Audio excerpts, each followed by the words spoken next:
latar belakang budaya, latar belakang suku, dari suku mana aja, itu juga bisa jadi satu konflik. Dulu tuh sebutannya bukan seafarer loh, nama yang dipakai adalah seaman, karena tidak adanya woman di sana. Itu target dari IMO 30% woman in maritime.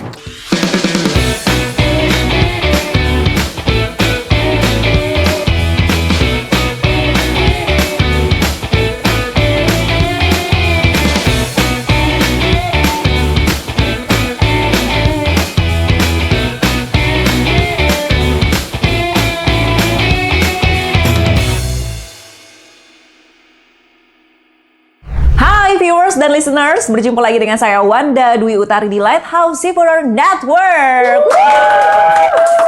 Ih, ada 1.500 penonton di sini, seru banget.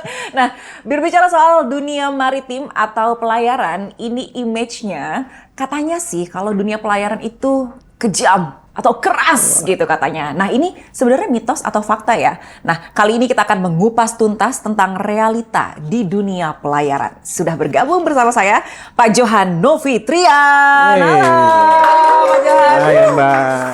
Tampan dan rupawan. Wow. Selain tampan, rupawan, dan menawan, ini Bapak juga ternyata jabatannya panjang banget. Aku boleh bacain satu-satu ya Pak ya? Oh silakan. Mohon izin, ini silakan. 3 jabatan yang sedang diemban oleh Pak Johan ini. Yang pertama selaku Direktur PT MCS International atau MCSI sejak 2012 sampai sekarang ya Pak ya? Yep. Masya Allah. Lalu juga menjadi Presiden Direktur MCMOL 2024 ya Pak hingga sekarang. Yep. Dia juga selaku Direktur PT ETSI Hutama Maritim 2021 hingga sekarang. Siap. Wow, tepuk tangan dulu. Ini jabatannya banyak banget. Tanggung jawabnya juga begitu besar. Dan sudah di dunia maritim berapa tahun, Pak? Wow, bisa dibilang mulai dari masuk sekolah pelayaran kali ya, di tahun 93. Tahun 93. Sampai dengan saat ini. Saya baru lahir, Bapak sudah masuk dunia pelayaran. Dari tahun 93 sampai tahun 2025 bertahan selama puluhan tahun. Betul. Dengan image yang katanya dunia maritim ini keras. Ya. Apakah sekeras itu Pak sampai puluhan tahun bertahan? Nah, saya boleh komentari dulu boleh. Ya. Nah, sebelum memulai dengan kekerasan. Yes. Makanya saya mau ice breaking dulu nih. Kalau bicara tentang pelaut, ada jokes pelaut nih Mbak. Pelaut itu nggak takut sama badai atau ombak yang tingginya 5 meter, 10 meter, 15 meter. Nggak takut mereka.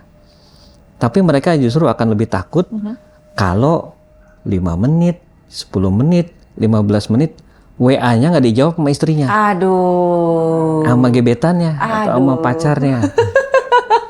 Jadi ini sebenarnya fakta yang tidak tersampaikan di masyarakat begitu ya. Kita berbicara ke utamanya Pak.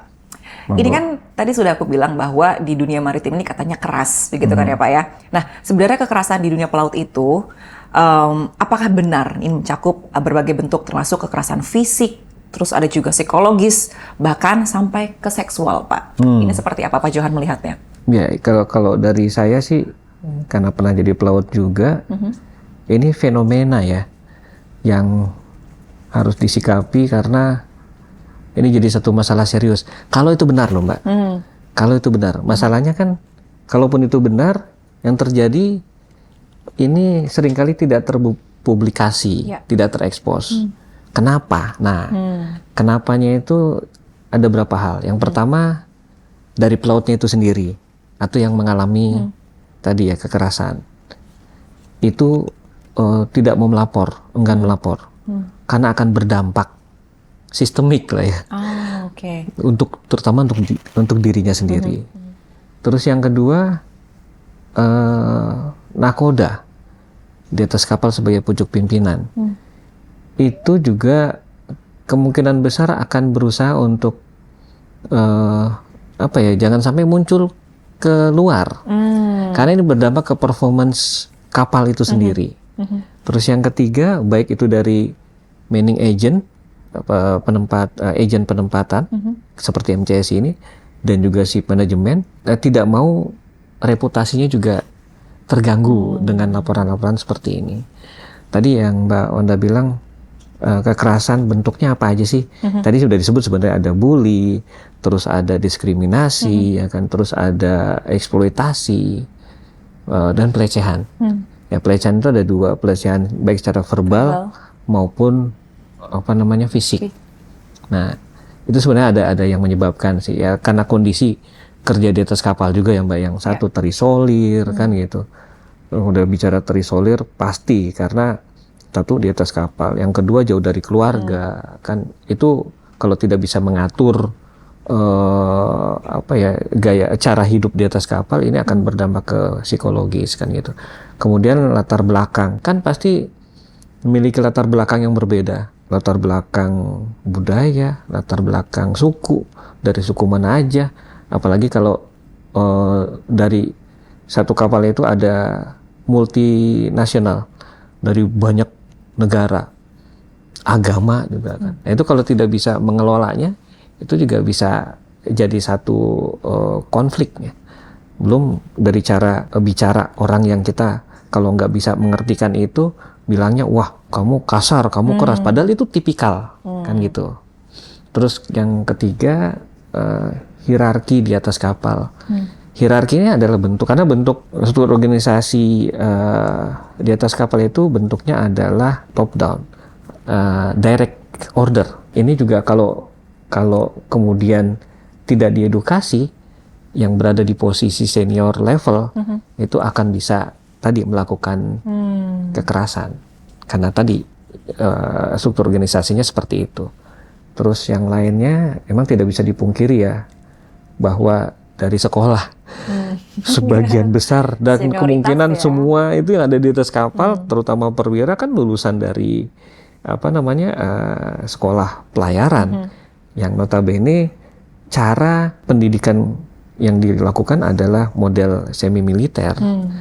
Semi militer memang diperlukan karena kan mereka akan bekerja di tempat yang sedemikian kerasnya gitu. Dan itu ke bawah sampai di atas kapal. Jadi ya itu sih Mbak. Nah, pertanyaan selanjutnya Pak, kalau misalnya di lingkungan kerja kapal Humi sendiri bagaimana Pak? Di atas kapal Humi, jujur kita bicara untuk kekerasan relatif aman.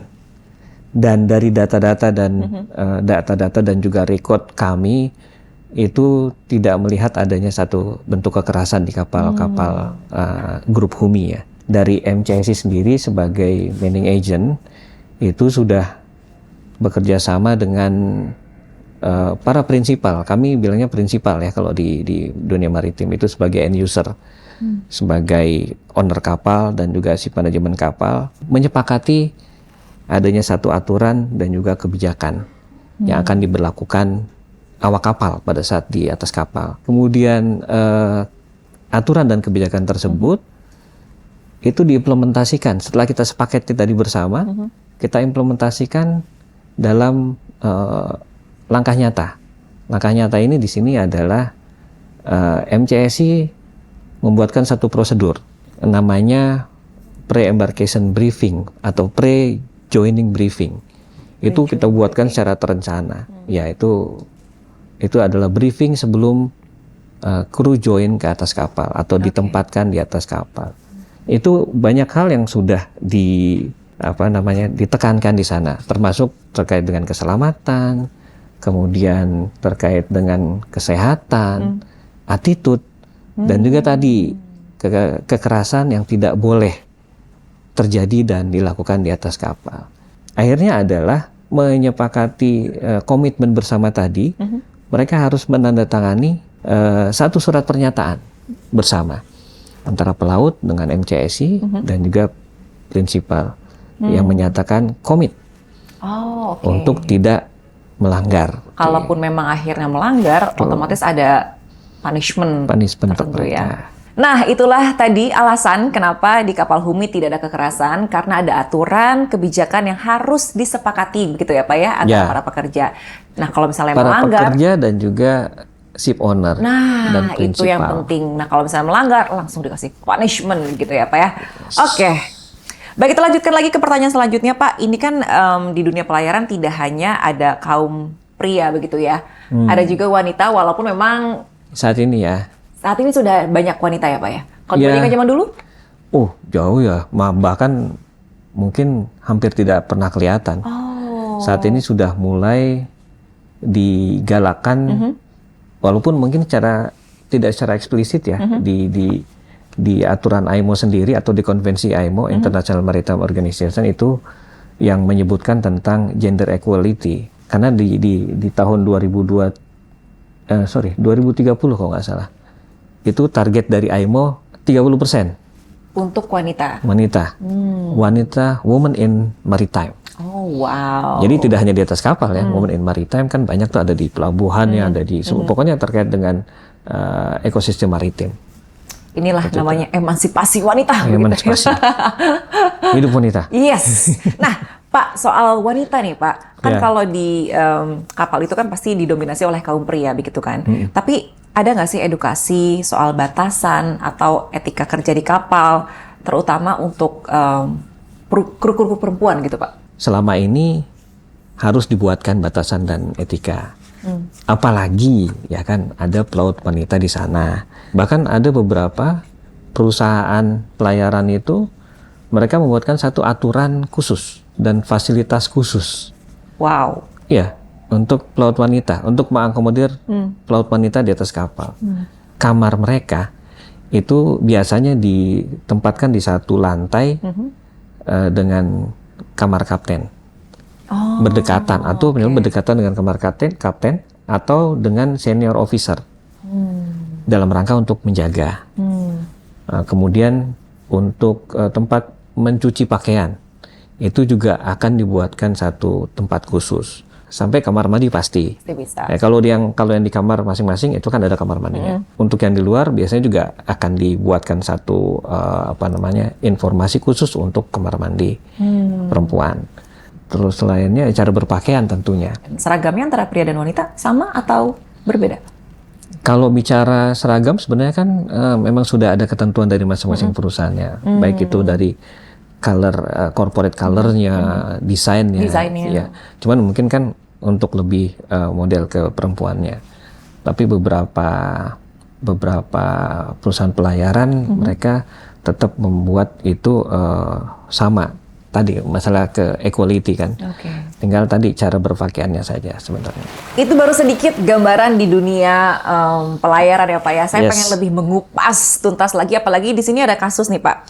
Dari survei Wista International tahun 2022 yang melibatkan 1.128 pelaut, perempuan dari 78 negara ini menemukan bahwa ada 60% ini mengalami diskriminasi berbasis gender di kapal. Banyak ya? Banyak. Ini lebih banyak lagi Pak, 66% menyaksikan atau mengalami pelecehan.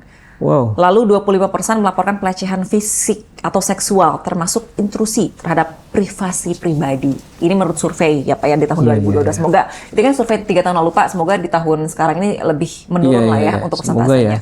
Nah, ini juga kan seperti yang sudah saya bahas sebelumnya, bahwa di dunia pelayaran itu disebutnya adalah dunia yang keras. Belasan tahun nih Pak. Yang paling keras dari pengalaman Bapak Johan selama berlaut. Banyak laut yang bisa dibilang itu adalah tempat-tempat terganas. Iya, itu salah satunya di Baltik. Ombaknya lebih dari 5 meter? Lebih. Itu saya pernah ngalamin juga di Mediterranean. Itu yang namanya kapal satu hari tidak bergerak sama sekali dari posisinya.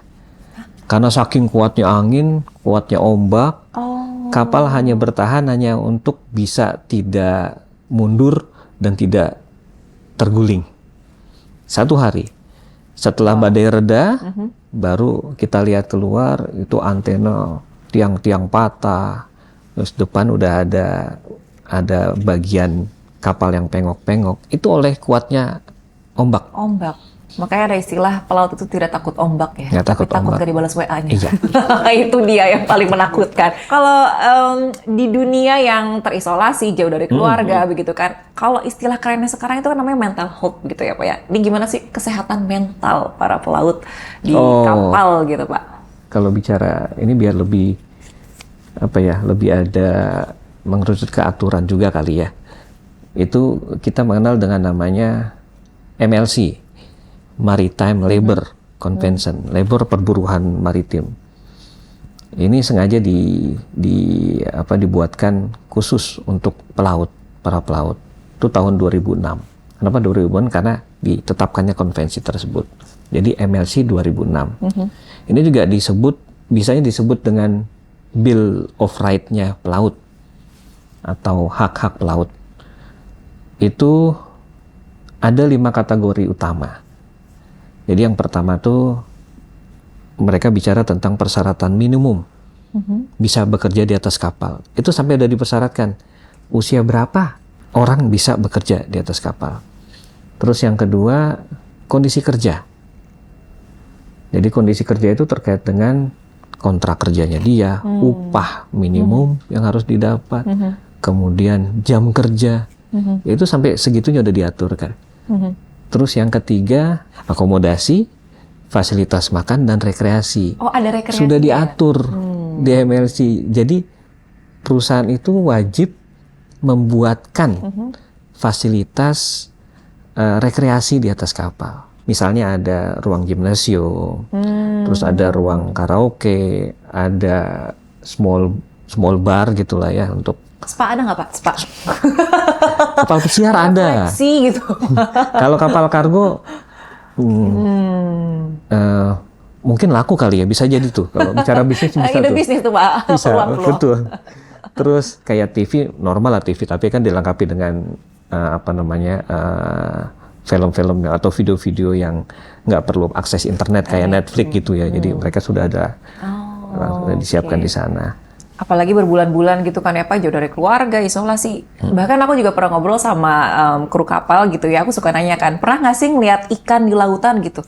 Dia bilang nggak pernah. Terus aku mikir kan, kok di laut nggak pernah lihat ikan? Ternyata dia di bawah di mesin-mesin ya Pak ya, selama setiap hari. Maksudnya ya mungkin aku sebagai orang awam kan kerja di laut, ngeliat pemandangan nih, ternyata nggak juga. Makanya kenapa harus pentingnya rekreasi itu tadi ya Pak di setiap kapal, supaya nanti para pekerjanya jadi nggak kena mental health gitu. Oke, Pak, dunia pelaut itu tadi juga sudah kita bicarakan bahwa didominasi oleh kaum laki-laki gitu ya Pak ya. Tapi sekarang Bapak juga tadi sudah menginformasikan bahwa 30% targetnya di tahun 2030. AIMO ya, targetnya untuk AIMO ya. wanita begitu ya, targetnya wanita tergabung di dunia maritim. Tapi sebenarnya menurut Pak Johan sendiri, sebenarnya dunia maritim tuh cocok nggak sih buat perempuan atau cuma buat cowok aja lah gitu? Saya pernah berlayar dengan orang-orang Filipina banyak nih. Terus mereka bilang zaman dulu itu yang jadi pelaut itu adalah yang badannya gede, kuat, besar. Tapi sekarang udah nggak bisa begitu. Semua harus disertifikasi, punya sertifikat lengkap ya kan. Kemudian diedukasi. Dulu tuh sebutannya bukan seafarer loh. Nama yang dipakai adalah seaman. Seaman. Si laut, men laki-laki. Seaman. Okay. Karena tidak adanya woman di sana. Jadi seaman. Nggak pernah kita bilang si woman. Kemudian muncul untuk penyetaraan gender tadi dan kesempatan untuk perempuan. Makanya sekarang namanya seafarer. Oh, menarik, menarik. Wah, ini berbicara soal perempuan dan laki-laki di dunia maritim begitu ya Pak. Kalau misalnya kasus pelecehan seksual yang Bapak tahu selama ini yang beredar begitu ya di dunia laut, yang sering terjadi yang menjadi korban adalah perempuan atau seperti apa? Kalau bicara kapal kargo ya, tadi saya bilang kemungkinannya sih agak jarang ya terjadi. Kemungkinan ini lebih banyak di kapal jenis cruise, kapal pesiar. Karena kalau bicara kapal pesiar, satu kapal itu bisa ribuan, baik penumpang dan kru. Krunya sendiri bisa ada yang dari 300, 500, 700, bahkan yang terbaru bisa 1.500 kru saja. Jumlah penumpang biasanya 2 kali lipat dari itu. Dan kebayang dong Mbak, dari jumlah kru yang terbesar misalnya 1.500 kru. Untuk mengawasinya tidak mudah. Dan mereka untuk lokasi kamar itu ada di belakang. Kalau lihat kapal cruise itu kan memang kelihatan besar semua kan, udah kayak hotel berjalan kan. Dan itu takes time pada saat mereka dari tempat kerja ke kamar. Jadi kadang ya yang saya dengar kalau kamar terbuka ya sudahlah, udah capek kan gitu. Iya. Pak, ini masih berbicara soal perempuan. Bapak sudah berkeluarga kan ya Pak? Dan sudah memiliki anak? Sudah. Anaknya berapa Pak? 3. Wah, banyak Perempuan semua. Nah, kan 3 perempuan semua. Sesuai sama tema. Iya, makanya. Pertanyaannya, 3-3-nya boleh nggak kerja di laut? Kalau saya, karena pernah jadi pelaut, dan saya tahu kondisi kapal saat ini seperti apa, dengan semua aturan yang sudah diberlakukan di sana, saya persilahkan anak saya. Wow. Tapi kan ada mamahnya dong. Nah, tinggal persetujuan mamahnya deh, diizinkan atau tidak. Kalau mamahnya boleh nggak? Mamahnya belayar. Maksudnya nggak bolehin nggak? Nggak bolehin nggak? So far sih dipersilahkan ya, tapi kembali akhirnya ke anaknya. Oh, oke. Iya, karena kalau bicara tentang sekolah pelayaran itu kan tidak hanya akan menjadi pelaut ya. Betul. Ada jurusan nautika, ada jurusan teknika, dan satu lagi ketatalaksanaan. Atau ini nanti akan di kantor lah, kepelabuhanan. Tapi hilalnya nampak nggak Pak dari ketiga anak perempuan Bapak? Kira-kira kayaknya mau ngarah Kayaknya ke nggak laut. ada ya. Oh, nggak ada? Nggak ada. Nggak apa-apa Pak, kalau gitu punya yang keempat lah. Masih ada kesempatan. Good idea. Oke, Pak, ini apa sih kira-kira kiat-kiatnya nih untuk di dunia pelayaran supaya lebih aman, terus juga lebih banyak yang tertarik gitu untuk di dunia maritim ini? Kira-kira ada tips atau arahan seperti apa? Jangan pernah ragu untuk mengambil keputusan berkarir sebagai pelaut atau at least di dunia maritim. Itu yang pertama, jangan pernah ragu. Yang kedua, tenang aja. Kita sudah dilindungi oleh aturan yang tidak hanya satu. Kalau kita bicara naungannya, atas ada yang namanya, ini internasional ya, ada IMO, International Maritime Organization. Itu sudah diatur di sana. Dan turunannya adalah aturan pemerintah di bawah naungan Departemen Perhubungan Laut. Yang ketiga, lebih banyak bergaul dengan komunitas pelaut. Atau mulai cari informasi tentang pelaut seperti apa. Banyak kok, termasuk IG-nya MCSI, IG-nya HUMI, silakan lihat seperti apa aktivitas kami, informasi kami tentang pelaut seperti apa. Itu dan lainnya cuan. Nah, itu dia yang penting, cuan sampai puluhan tahun aja betah. Oke, tepuk tangan yang meriah untuk Pak Johan. Terima kasih banyak. Nah, kita masuk ke detik-detik yang menegangkan. Kita akan bermain trivia. Benar atau salah? Dunia pelayaran menuntut fisik dan mental yang kuat. Oh, ini benar, harus mental, pokoknya yang kelemer-kelemer gitu nggak bisa ya Pak ya, langsung tergulung ombak. Oke, pertanyaan kedua, benar atau salah? Perempuan di kapal sering merasa harus bekerja lebih keras untuk mendapatkan kepercayaan dari kru. enggak dong. Wah, salah Pak. Jadi nggak harus effort banget gitu untuk. Sekarang kan, Wih, dan teknologi sekarang advance, bukan hanya otot saja. idih, mantap. Pertanyaan selanjutnya, benar atau salah? Kasus pelecehan di dunia pelayaran hanya berdampak pada perempuan. Oh, enggak. Laki-laki juga banyak, Pak. Enggak banyak juga sih, tapi ya itu satu kondisi tertentu ya, yang tidak bisa terdeteksi kan. Nah, itu malah justru ya samanya kayak di gym lah. Ya kan, yang takut kan justru saya kalau ke gym kan. Takutnya yang berodot. Iya. Aduh, maaf ketawa aku kelepasan. Oke, kita bertanya selanjutnya. Benar atau salah? Laki-laki lebih mudah naik jabatan di dunia pelayaran dibandingkan perempuan.